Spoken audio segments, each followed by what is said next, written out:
ऐसी रहेगा वीडियो पे जुल्म का पंजा कुचल और हक की तू ललकार बन उठ खड़ा हो मर्द मोमिन वक्त की तलवार बन फिर जमाना मुंतज़िर है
ये इरशाद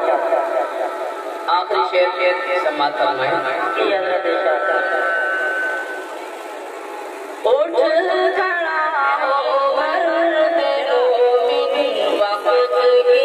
तलवार गरदान दे अभी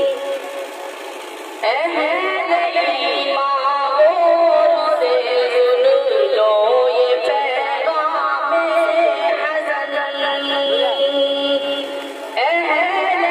ईमान से सुन लो ये पैगाम हसन अहले बातिल के लिए तो एक जली हथियार उठ खड़ा हो मर्दे मोमिन वक्त की तलवार